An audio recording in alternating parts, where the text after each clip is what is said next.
direction Londres maintenant. Nous allons retrouver sur place notre correspondant permanent, Loïc de Lamordé. On va s'intéresser à la réalité virtuelle ou réalité augmentée. Vous avez déjà entendu parler de ça, mais concrètement, ça veut dire quoi? Et puis surtout, quelles applications on peut en faire? Vous allez voir. C'est un exemple dans le monde des loisirs. Là, c'est un spectacle. Si on peut appeler ça comme ça, en tout cas, ça plaît beaucoup en ce moment à Londres. C'est un théâtre immersif. Alors, accrochez vos ceintures, accrochez votre estomac aussi.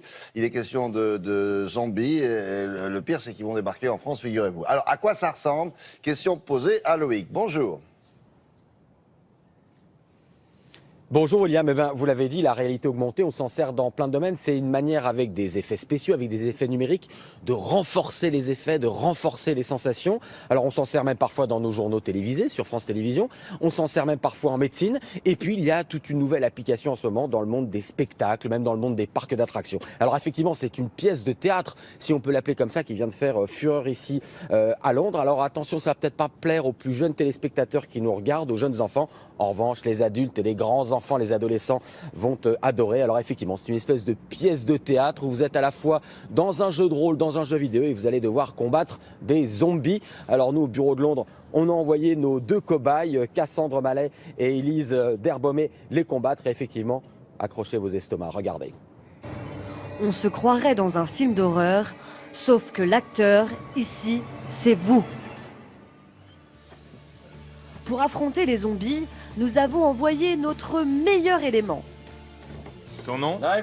Elise, sir. Qu'est-ce que tu fais dans la vie? TV producer. Élise, 1m55, 48 kg, une souplesse à toute épreuve, bref, une véritable machine de guerre.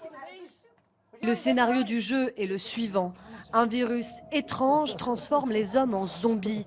L'armée a besoin de renforts et le renfort, c'est vous. Un scénario jusque-là classique, mais qui intègre une nouvelle technologie, la réalité augmentée. Grâce à ce casque, le joueur a une vision à 360 degrés. Il est dans l'histoire.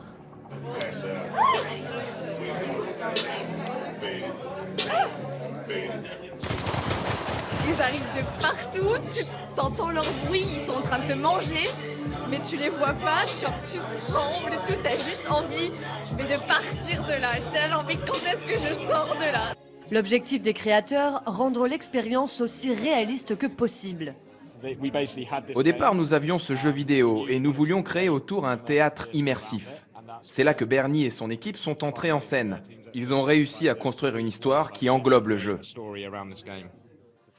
Ce mélange de sensations réelles et d'images virtuelles, c'est la nouvelle tendance dans les parcs d'attractions. Au nord de l'Angleterre, ce Grand 8 intègre lui aussi la réalité augmentée.